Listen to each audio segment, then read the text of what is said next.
नमस्कार विद्यार्थियों। सामुदायिक विकास क्या होता है, इसकी में किस तरीके से होता है, इसके बारे में हमने हमारे पिछले वीडियोस में देखा। इस वीडियो में हम देखते हैं कि सामुदायिक विकास में क्या क्या आवश्यक तत्व होते हैं। तो सामुदायिक विकास के लिए सबसे पहला तत्व जो माना जाता है वह है आधारी आवश्यकता। आधारी आवश्यकता से हमारा तात्पर्य यह है कि जब हम सामुदायिक विकास की बात करते हैं तो हम सबसे पहले बात करते हैं हमारी बेसिक नीड्स की। जो मूलभूत आवश्यकताएं होती हैं हम सब प्रथम उसका विकास करते हैं, फिर विलासिता की जो आवश्यकताएं होती हैं उसका हम बाद में विकास करते हैं। आवश्यकता हमने मुख्यतः दो भागों में बांटी गई है। एक होती है मूलभूत आवश्यकताएं, आधारभूत आवश्यकताएं, और एक होती है विलासितापूर्ण आवश्यकताएं। मूलभूत आवश्यकताएं आपकी रोटी, कपड़ा, मकान, ये आपके इसका बेसिक नीड्स है आपको जीने के लिए। विलासितापूर्ण आवश्यकता आपको होटल में जाना है, आपको मूवीज में जाना है, आपको फ्रेंड्स के साथ में पार्टी करनी है, दैट इज विलासितापूर्ण आवश्यकता है। परंतु आपको पहनने के लिए दो कपड़े तो चाहिए ही चाहिए, है ना। तो जब हम सामुदायिक विकास की बात करते हैं तो हम बात करते हैं आधारी आवश्यकता की।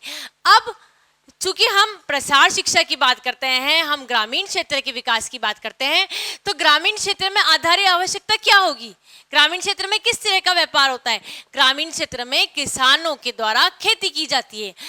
तो जब हम खेती की जाती है तो उनकी मूलभूत आवश्यकता, आधार आवश्यकता क्या होगी? उन्नत बीज, नई नई जो टेक्नोलॉजीज आ रही हैं उसके द्वारा होगी। पहले खेत किसके द्वारा जोते जाते थे? बैल के द्वारा जोते जाते थे। अब उसका रिप्लेसमेंट किसने कर लिया है? उसका रिप्लेसमेंट ट्रैक्टर ने कर लिया है। तो ये क्या हुआ, उनकी आवश्यकता जो थी जिसके द्वारा वह बहुत ज़्यादा थकान महसूस होते थे, बैलों के ऊपर भी एक तरह का अत्याचार ही होता था, वह किसने ले लिया? उसका रिप्लेसमेंट मशीन ने ले लिया। आधारभूत आवश्यकताएं उनकी को कंप्लीट करना ही सामुदायिक विकास होता है।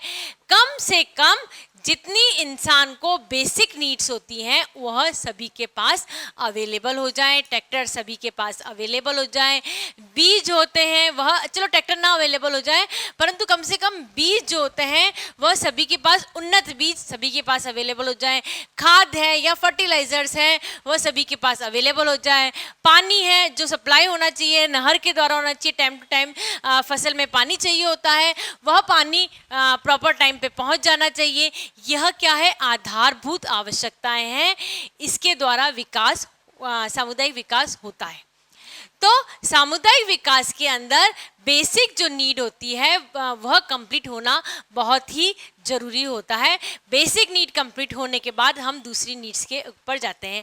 गांवों में इलेक्ट्रिसिटी, आज भी आपको जानकर सुनकर आश्चर्य होगा, कई गांवों में इलेक्ट्रिसिटी है ही नहीं या बहुत कम टाइम के लिए आती है। दिन में नहीं आती तो केवल रात में आती है, रात में पर्टिकुलर समय के लिए आती है।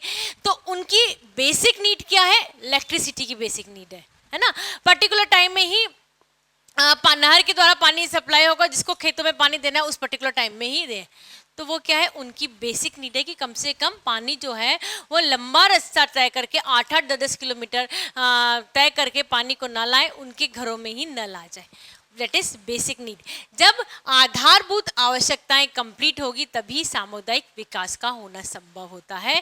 तो किसी भी समुदाय के विकास के लिए आवश्यक तत्व होता है कि उनकी जो बेसिक नीड्स होती हैं वह कंप्लीट हो जाए। नेक्स्ट हम बोलते हैं मानसिक परिवर्तन। जब हम मानसिक परिवर्तन की बात करते हैं तो हमारी जो परंपराएं हैं, जो रीति रिवाज हैं, हर धर्म के, हर जाति के अलग अलग होते हैं। हम उन रीति रिवाज में आज भी बहुत बुरी तरह जकड़े हुए हैं, हम उनको बहुत मानते हैं। जब हम ग्रामीण क्षेत्रों की बात करते हैं तो ग्रामीण क्षेत्रों में रीति रिवाज शहर के कंपैरिजन में बहुत ज़्यादा माने जाते हैं, तीज त्योहार बहुत ज़्यादा माने जाते हैं, साथ ही उनके अंधविश्वास भी होते हैं वह बहुत ज़्यादा होते हैं। आज भी कई परंपराएं इस तरीके की हैं कि वो महिलाओं को और जो बच्चे होते हैं उनके लिए कष्टदायक होती हैं। ठीक है, इसका परिवर्तन करना है। हम ये कहते हैं कि आपके रीति रिवाज जो भी हैं, जिस भी धर्म के हैं, आप उनको जरूर से मानिए, आप उसमें बंधे रहिए। बंधे रहने से आपकी जो जड़ें हैं वह, आपकी जो नींव है वह मजबूत रहती है। परंतु किसी भी रीति रिवाज को, किसी भी परंपराओं को इस तरीके से नहीं मानना चाहिए कि वह किसी को शारीरिक रूप से या मानसिक रूप से प्रताड़ना दे। ठीक है। तो मानसिक परिवर्तन होना बहुत जरूरी है। मानसिक परिवर्तन होगा तभी समुदाय का विकास होगा। साथ में ये होगा कि मानसिक परिवर्तन हम कई बार ऐसे महसूस करते हैं कि जो ग्रामीण क्षेत्र में वो बहुत पुरानी जो टेक्नोलॉजीज चलती आ रही है बरसों से, उन्हीं टेक्नोलॉजी से क्योंकि उनके दादा नाना सबके देखते आए हैं वो लोग, तो वो उन्हीं टेक्नोलॉजी से सेटिस्फाइड है। हम तो इसी तरीके से काम करेंगे, हम किसी और तरीके से काम नहीं करेंगे। डेट इज उनके माइंड में बिल्कुल फिक्स है, ठीक है। उनमें किसी भी तरह का मानसिक परिवर्तन नहीं आ सकता।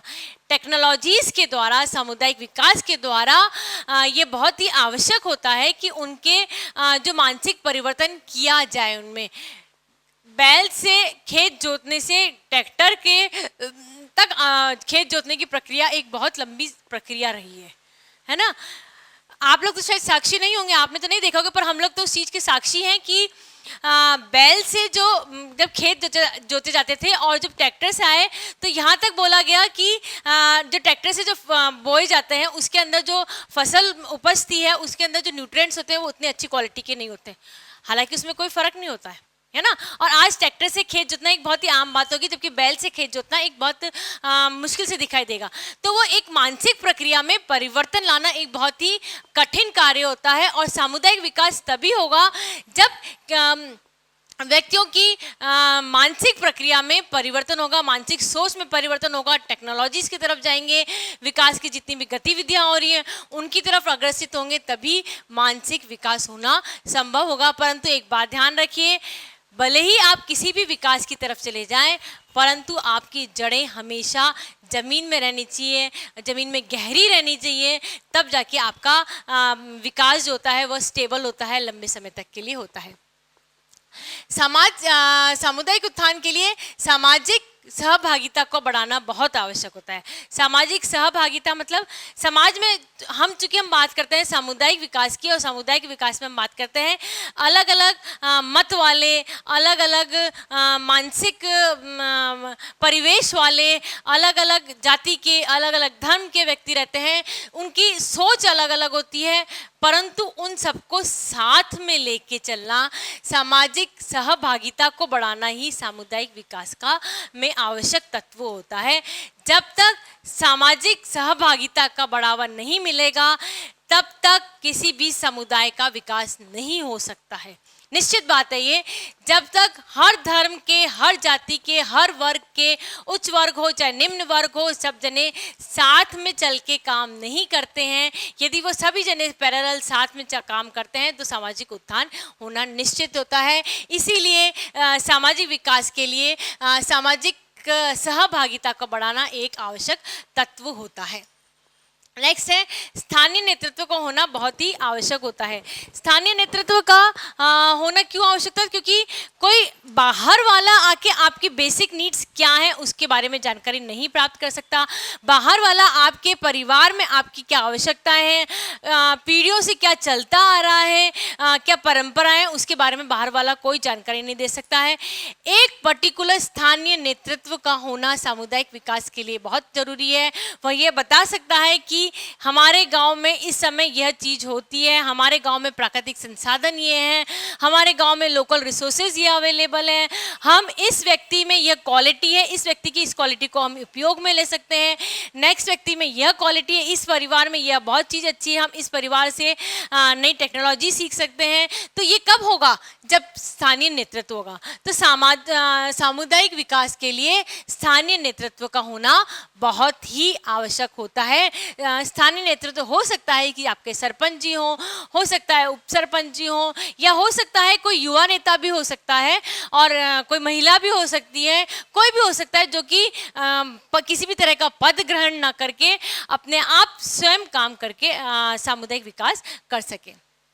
नेक्स्ट है महिलाओं एवं युवाओं की भागीदारी। समुदाय, ये बात तो एक निश्चित बात है, महिलाओं के बिना सामुदायिक विकास असंभव है। क्योंकि जो भले आप ये कह लें कि हम पुरुष प्रधान समाज में रहते हैं, पुरुषों के द्वारा कार्य किया जाता है, परंतु आज भी घर में महिलाओं के द्वारा ही सारे कार्य किए जाते हैं, महिलाओं के द्वारा काफ़ी सारे डिसीजंस लिए जाते हैं।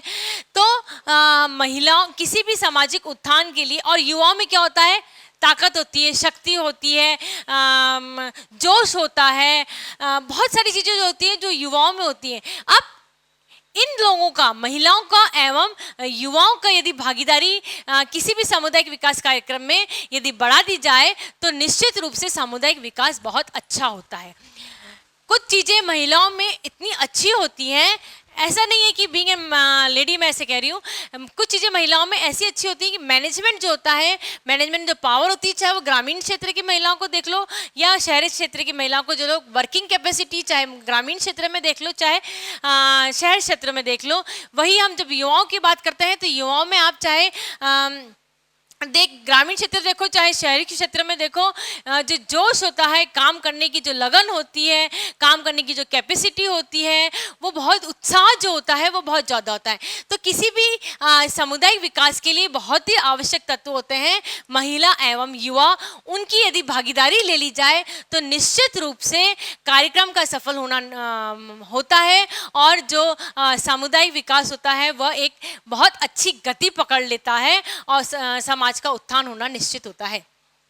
नेक्स्ट है सरकारी सहायता। सरकारी सहायता में हम बात करते हैं तकनीकी सहायता की और सरकारी सहायता में हम बात करते हैं आर्थिक सहायता की। तकनीकी सहायता और आर्थिक सहायता यदि हमें मिल जाए तो हमारा सामुदायिक विकास होना आवश्यक होता है।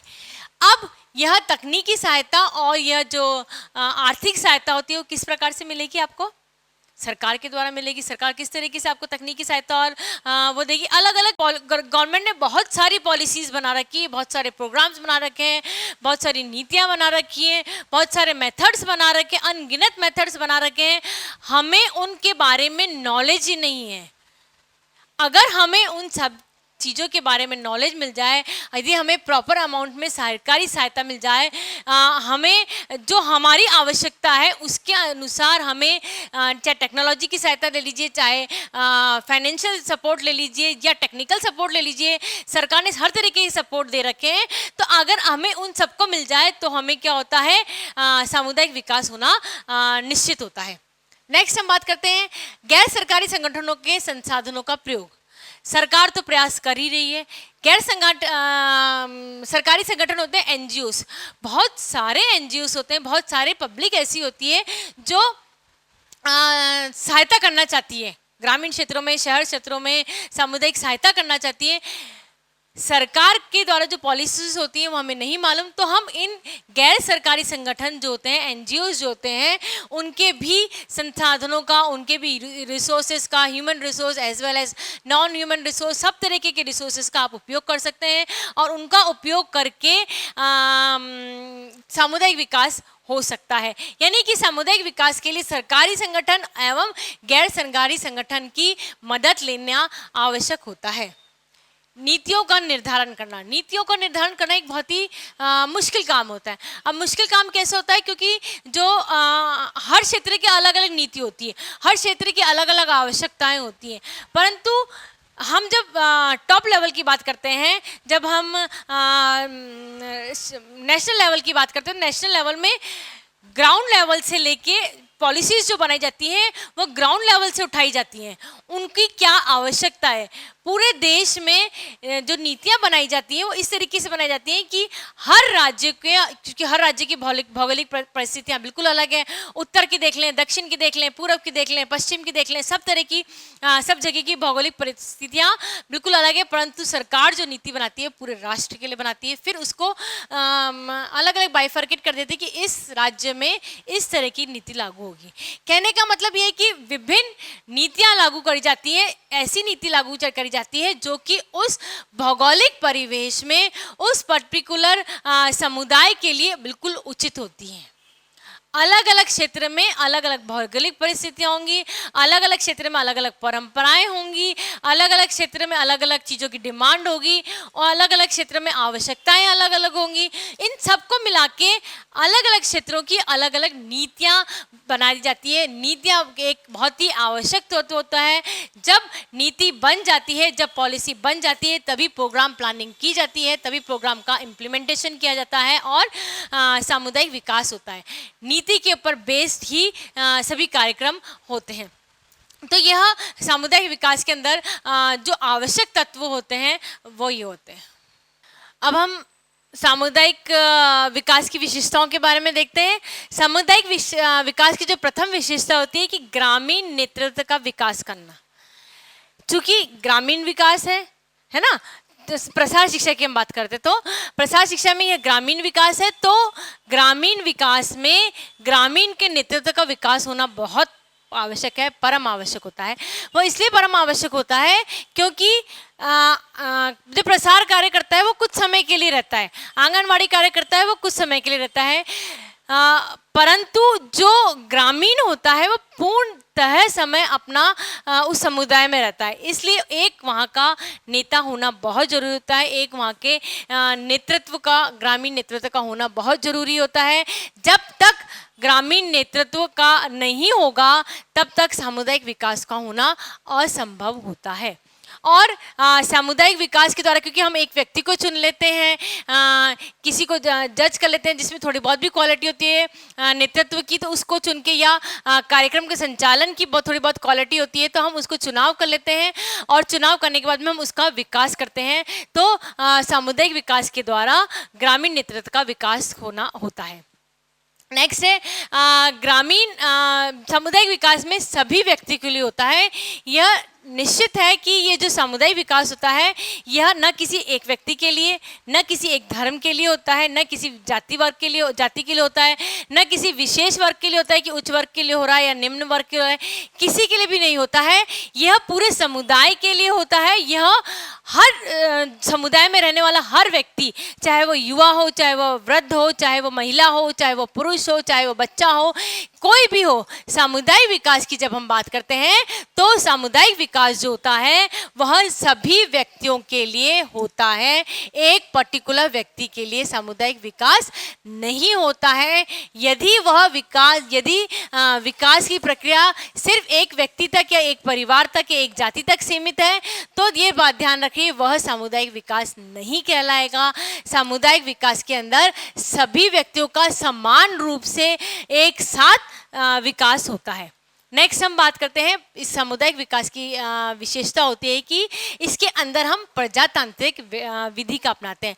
प्रजातांत्रिक विधि क्या होती है? प्रजातांत्रिक विधि जनता के लिए, जनता के द्वारा और जनता से होती है ना, और जनता के लिए होती है। यही विधि हम प्रजातांत्रिक विधि जनता के द्वारा, जनता को ही हम बताते हैं, ग्रामीणों को ही बताते हैं, जनता से, जनता के द्वारा जो समस्याएं होती हैं उनका हम लेते हैं। किसके लिए काम करते हैं? जनता के लिए काम करते हैं, ग्रामीणों के लिए काम करते हैं। और किसके द्वारा काम होता है? जनता के द्वारा ही काम होता है। ये तो एक जो सरकार के द्वारा सामूहिक प्रयास होता है ना, परंतु इसमें कौन सबसे ज़्यादा इन्वॉल्व होता है? इसके अंदर जो ग्रामीण क्षेत्र वाले जो होते हैं वह सबसे ज़्यादा इन्वॉल्व होते हैं। इसमें ऐसा नहीं हो रहा है कि सरकार यदि चाहे, या हम सामुदायिक विकास की बात करना चाहते हैं, हम सामुदायिक विकास कर रहे हैं राजस्थान में और हम यहाँ पे फसल उगाना चाहते हैं चावल की, भौगोलिक परिस्थितियाँ ही नहीं है, हम तो फसल उगाएंगे प्रजातांत्रिक, हम तो कंपलसरी है, सरकार ये कह दे कि कंपलसरी है कि आपको फसल किसकी उगानी है? चावल की फसल उगानी, तो दैट इज रॉन्ग। ये प्रजातांत्रिक पद्धति नहीं होती है। हर जगह की परिस्थितियां अलग होती हैं, उन परिस्थितियों के हिसाब से ही प्रजातांत्रिक विधि अपनाकर सामुदायिक विकास किया जाता है। कभी भी सामुदायिक विकास किसी और विधि के द्वारा नहीं हो सकता है, सिर्फ यह प्रजातांत्रिक विधि के द्वारा ही हो सकता है कि अच्छा आप ऐसा नहीं करना चाहते तो आप इस तरीके से कर लीजिए। कुछ सरकार की और कुछ जनता की जो पॉलिसीज होते हैं उनको मिला के पॉलिसी बनाई जाती है और सामुदायिक विकास किया जाता है। नेक्स्ट है, जब हम सामुदायिक विकास की बात करते हैं तो हम सामुदायिक विकास में स्थानीय संसाधनों का ही प्रयोग करते हैं। बिल्कुल, हम बाहर से कितने कहाँ, कब तक और कैसे रिसोर्सेज ला सकते हैं? आप रिसोर्सेज ला सकते हैं, कुछ समय के लिए ला सकते हैं, कुछ टाइम पीरियड के लिए ला सकते हैं, परंतु वह लंबे समय तक सक्सेसफुल नहीं रहते हैं। यदि हमें किसी फसल की कटाई करनी है तो क्या हम बार बार पंजाब से हमारे यहाँ पे इक्विपमेंट्स मंगाएंगे? बिल्कुल नहीं, बिल्कुल गलत है ये। हमारे पास जो लोकली अवेलेबल रिसोर्सेज हैं फसल कटाई के लिए, हम उसी साधनों का उपयोग करेंगे। बाहर से हम दूसरे राज्य से अगर हम फसल कटाई का जो इक्विपमेंट आते हैं वह यदि हम मंगा लेंगे तो क्या होगा? ट्रांसपोर्टेशन का चार्जेस बहुत कॉस्टली होता है, प्लस हमें वो टेक्नोलॉजी नहीं आती तो हमें ह्यूमन पावर को भी बुलाना पड़ेगा। तो वो जो हमारी जो टेक्नोलॉजी होती है, वो जो हमारा इजी गोइंग होता है, वो हमारे लिए बहुत ज़्यादा कॉस्टली पड़ जाता है। तो हमें और हमारा विकास नहीं हो पाता है। तो हमें यदि सामुदायिक विकास करना है तो सामुदायिक विकास के लिए जो लोकल ह्यूमन और नॉन ह्यूमन रिसोर्सेज, मानवीय और अमानवीय संसाधन अवेलेबल होते हैं, उनका ही प्रयोग करना आवश्यक होता है, या उनका प्रयोग करने से ज़्यादा सामुदायिक विकास होगा। इसका एक ऐसे भी देखिए आप, यदि हम बाहर से मंगा लें तो बाहर के लोग आएंगे, ठीक है, बाहर के रिसोर्सेस आएंगे, बाहर के इक्विपमेंट्स आएंगे, परंतु यदि हमने लोकल यूज करे हैं रिसोर्सेज तो आर्थिक बेनिफिट किसको होगा? लोकल जो भी गवर्नमेंट दे रहा है आपको सामान, उसका जो भी लोकल पब्लिक है उसका भी आर्थिक बेनिफिट होगा। उसका आर्थिक बेनिफिट होगा तो निश्चित रूप से क्या होगा? सामाजिक उत्थान होगा। यानी यदि हम लोकल में ही एक दूसरे से सामान एक्सचेंज कर लेते हैं, रिसोर्सेज का यूज़ कर लेते हैं, तो हमारे को कहीं बाहर जाने की आवश्यकता नहीं पड़ती है और हमारा जो लेन देन होता है वो बेनिफिटली ऊपर होता है और बेनिफिटरी मॉनिटरी ऊपर होता है, और इस कारण से समाज का उत्थान ज़्यादा अच्छी तरीके से होता है। नेक्स्ट है मानवीय एवं सामाजिक विकास पे बल। मानवीय विकास कैसा होता है? मानवीय विकास होता है कि अच्छी भावना, हम हर इंसान में जो संवेग होते हैं वो पॉजिटिव संवेग भी होते हैं और नेगेटिव संवेग भी होते हैं। पॉजिटिव संवेग यानी खुशी की, प्रसन्नता की हम बात करते हैं, हर्ष उल्लास की बात करते हैं। नेगेटिव संवेग होते हैं जो क्रोध होते हैं, इस तरह क्रोध होते हैं, झूठ बोलना होता है, ये हमारे नेगेटिव संवेग होते हैं। अब सामुदायिक विकास होगा तो हम कौन से मानवीय संवेगों की बात करेंगे? हम मानवीय संवेगों की बात करेंगे पॉजिटिव जो संवेग होते हैं। हमें इस तरीके के पॉजिटिव वाइब्स मिलने चाहिए, पॉजिटिव हमारे अंदर गुण होने चाहिए। मानवीय गुण जो होंगे अगर पॉजिटिव होंगे तो सामाजिक विकास उतना ही अच्छा होगा। यदि किसी ग्रामीण क्षेत्र में नेगेटिव जो मानवीय संवेग होते हैं, जैसे क्रोध आना, झूठ बोलना, चोरी करना, इस तरीके के जो मानवीय कारक होते हैं वह अगर ज़्यादा होंगे तो सामाजिक उत्थान नहीं हो पाएगा। चोरी, डकैती, हत्या, इस तरीके की चीज़ें ज़्यादा होंगी, और जब अगर इस तरह की चीज़ें ज़्यादा हो रही हैं तो वह विकास की तरफ नहीं बता रहा है, विकास की गति नहीं हो रही, सामुदायिक विकास नहीं हो रहा है। वहीं एक दूसरे की सहायता करना, सामूहिक रूप से साथ में चलना, सभी धर्म के एक दूसरे को मिला के मनाना, जितने भी तीज त्यौहार आते हैं सभी अलग अलग धर्म के साथ में मिलके चलना, उनकी खुशी में हमारी खुशी बांटना, हमारी खुशी में उनकी खुशी बांटना, इस तरह के अगर त्यौहार मनाए जाते हैं तो क्या होता है, जो पॉजिटिव संवेग होते हैं, जो मानवता के जो पॉजिटिव गुण होते हैं वह ज़्यादा होते हैं, सामुदायिक सहयोग ज़्यादा होता है, सामुदायिक सहायता ज़्यादा होती है, और चूँकि सामुदायिक सहायता सहयोग ज़्यादा होगा तो निश्चित रूप से सामुदायिक विकास होना ही होता है।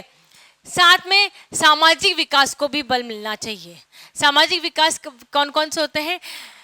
सामाजिक विकास के अंदर हम आर्थिक विकास की बात कर लेते हैं। समाज के लिए जो विकास होता है हम उन्हें पूरे समाज के में अलग अलग तरीके से जो विकास होता है हम उसको सामाजिक विकास बोलते हैं। तो सामुदायिक विकास के अंदर मानवीय एवं सामाजिक विकास को बल दिया जाता है, प्रेशर दिया जाता है। नेक्स्ट है सामुदायिक विकास में आत्मनिर्भरता की भावना का विकास होता है। सेल्फ, हम किसी और पर डिपेंडेंट नहीं रहे, हम हमारा काम स्वयं कर लें। पिछले वीडियो में मैंने आपको एक एग्जांपल दिया था कि जो सोलर इलेक्ट्रिसिटी बनती है उसके अंदर सोलर पैनल लगा दिए जाते हैं, और सोलर पैनल लगा के आपको किसी की आवश्यकता नहीं पड़ती है। सूर्य की जो किरणें होती हैं, सूर्य की जो रोशनी होती है उससे इलेक्ट्रिसिटी में कन्वर्ट हो जाती हैं। वह इलेक्ट्रिसिटी आप अपने घर में यूज़ कर सकते हैं, आप उसे सरकार के द्वारा सेल आउट भी कर सकते हैं।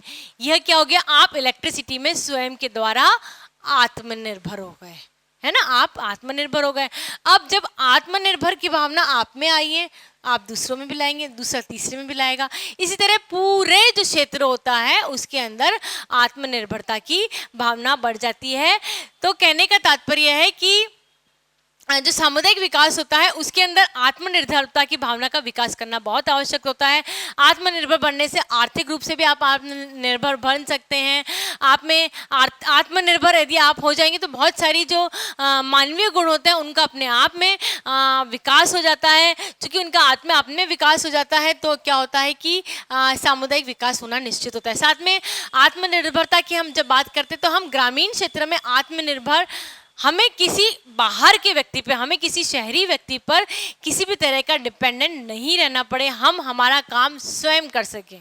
ठीक है, स्वास्थ्य चिकित्सा क्षेत्र में हमारे हॉस्पिटल्स गांव में पहुंच जाएं, किसी भी ग्रामीण क्षेत्र के व्यक्ति को शहर में आने की आवश्यकता नहीं पड़े, इतने अच्छे हॉस्पिटल्स हो जाएं, इतने अच्छे स्कूल्स हो जाएं, इतने अच्छे कॉलेजेस हो जाएं, इतने अच्छे जो बेसिक नीड्स होती ना हमारी, वह ग्रामीण क्षेत्र वाले स्वयं इतने आत्मनिर्भर बन जाएं कि उन्हें किसी और की आवश्यकता नहीं हो, तब सामुदायिक विकास हो जाता है। यानी कि आत्मनिर्भरता की भावना होना का विकसित होना सामुदायिक विकास के लिए बहुत आवश्यक होता है।